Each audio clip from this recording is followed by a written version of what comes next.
नमस्कार दोस्तों, आपका हमारे चैनल द BLF एकेडमी पर स्वागत है। आज हम उन शहीद सपूतों के लिए दो शब्द बोलना चाहेंगे। शहीद मरते नहीं, अमर हो जाते हैं। अपनी शहादत पर यह पैगाम छोड़ जाते हैं। माँ की ममता के लिए ही उनकी जवानी होती है और देश पर मर मिटने के लिए ही उनकी कुर्बानी होती है। वह अपनी कुर्बानी देते हैं और कुर्बानी दे करके लोगों को ये बताना चाहते हैं कि आप जग जाओ। आज भी राष्ट्र में तमाम तरह की चुनौतियां, आतंकवाद और तमाम ऐसे मुद्दे हमारे सामने हैं जिनके लिए युवाओं को आगे बढ़ना होगा। अगर युवा आगे बढ़ेंगे तभी इस देश का कल्याण हो पाएगा। भारत एक ऐसा देश है जहां के वीर सपूत शरीर पे कितने घाव हो फिर भी दुश्मनों से लड़ते हुए अपने आप को राणा सांगा की तरह सौंप देते हैं, क्योंकि उन्हें पता है कि टीपू सुल्तान का वह स्टेटमेंट कि 100 दिन जीने से अच्छा है कि एक दिन शेरों की तरह जिया जाए, कायरों की तरह जीने का कोई फायदा नहीं। तो कायरों की तरह नहीं जीना है, शेरों की तरह जीना है। और जो शेर की तरह जीते हैं उनके जीवन में कभी भी उन्हें चुनौतियां नहीं लगती है, बल्कि उन्हें एक अवसर दिखता है। उन चुनौतियों को वे अवसर की तरह लेते हैं। महात्मा गांधी ने जब भारत के अंदर आजादी के लिए संघर्ष करना शुरू किया तो अंग्रेजों ने न जाने कितने जुल्म ढाए, लेकिन उनके जुल्म के आगे भारतीय कहां रुकने वाले थे। और जहां तक बात देश के फौजियों की हो तो फौजियों का तो कहना नहीं, मंगल पांडे जैसे लोग हर युग में जन्म लेते हैं, हर युग में शहादत लिखते हैं। और यही वह कारण है कि भारत के फौजियों के बारे में कहा जाता है कि ये फौजी जिंदगी है, अंत इसी में होगी, कफन वर्दी की होगी, चिता बारूद में जलेगी, जननी जन्मभूमि से स्वर्गा देवी गरियसी। भारत एक ऐसा देश है जहां वीर नहीं, जहां वीरांगना नहीं। भारत का प्रत्येक बच्चा वीर और वीरांगना है जो अपने आप को देश हित में समर्पित करने को हमेशा तैयार रहता है।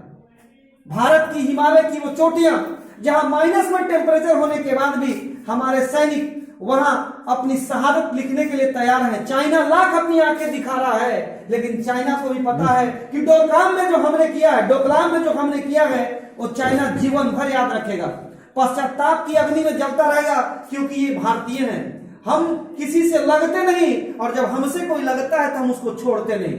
यही वह कारण है कि देश हित सर्वोपरि है। और इसी देश हित में हमारे देश के न जाने कितने योद्धा प्रत्येक दिन मौत को चूमते हुए गले लगाते हैं। इसीलिए तो भारत की धरती के बारे में कहा जाता है कि भारत की धरती ऐसी धरती है जहां पुत्र नहीं सपूत पैदा होते हैं। और ऐसे सपूत पैदा होते हैं जिन सपूतों ने अपने बारे में लोगों को बताने की जरूरत नहीं समझी, क्योंकि दुनिया उनको जानती है। दुनिया को समझ आता है कि भारत में कैसे सपूत पैदा होते हैं। आप सभी जानते हैं मुंबई के हमलों में हेमंत करकरे ने अपने आप को शहीद किया, क्योंकि हेमंत करकरे को पता था आज देश पर मुसीबत आई है। और इस मुसीबत में वो बुलेट जो उसके सीने को क्रॉस करके गई, उसने उस बुलेट को बुलेट नहीं समझा, बल्कि अपने शरीर में उस बुलेट को फूल के माले की तरह एक्सेप्ट किया, क्योंकि उसे पता था यही वह समय है जब देश हित के लिए अपने आप को कुर्बान करना है। आतंकवादी जितना भी दम लगाना होता है भारत में लगा लें, लेकिन ये वो भारत है जहां भारत की धरती पर ऐसे ऐसे सपूत हैं कि आतंकवादियों को मकसद पूरा करने में कभी भी कामयाबी नहीं मिलेगी। जीवन सबको मिलता है, सब लोग अपने जीवन को जीना चाहते हैं, लेकिन असली जीवन उसको कहते हैं देशभक्ति के शब्दों में कि देशभक्ति वह हो जिसमें एक दिलसाद हो। देशभक्ति वह हो जिसमें एक दिलसाद हो।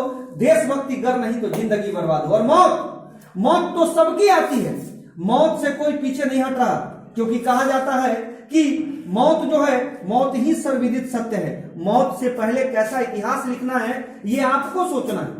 आप जिस दिन से ये सोचना शुरू कर देंगे कि मौत मेरे लिए कुछ नहीं है, मौत भी आपसे डरने लगेगी। एक कहानी मैंने पढ़ी जिसमें एक राजा ने एक छोटे राजा को बंदी बनाया और बंदी बनाने के बाद उससे पूछा कि तेरा किला कहाँ है। उसने अपने सीने पर हाथ रख के कहा मेरा किला यहाँ है, हिलाना है तो हिला के देख ले। और राजा उसके सामने नतमस्तक हो गया।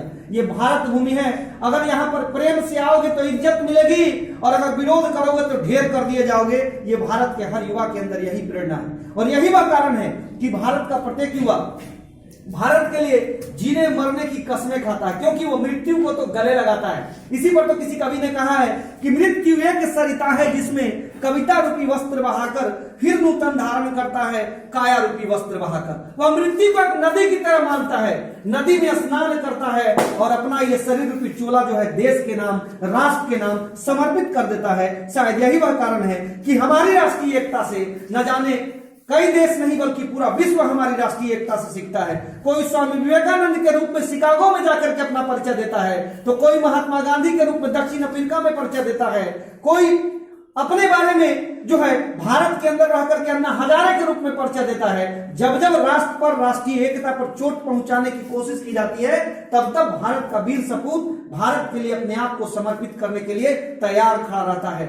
आप सभी जानते हैं कि देश हित के लिए न जाने कितने सुरमाओं ने अपने आप को शहीद किया है, और यही वह कारण है कि भारत के सैनिकों से विश्व की सेनाएं सीख लेती हैं। इस कपकपी भरी ठंड में भारतीय सेना जो है पहाड़ों पर, पर्वतों पर, बर्फ की बर्फबारी में भी सुरक्षा देती है, क्योंकि उसे पता है मां की सेवा करने का अवसर बार बार नहीं मिलता।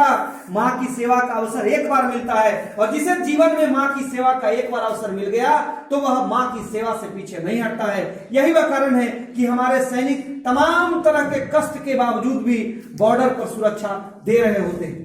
हमारी शिक्षा में, हमारे संस्कार में, हमारे यहाँ प्रकाशित की गई पुस्तकों में इस तरह का साहित्य पैदा किया जाता है, जिस साहित्य को पढ़ने के बाद भारत के वीर सपूत भारत के लिए अपने जो है प्राणों की बलि देने के लिए हर समय सदैव तत्पर रहते हैं। यही वह कारण है कि भारत दुनिया का सबसे अच्छा देश है।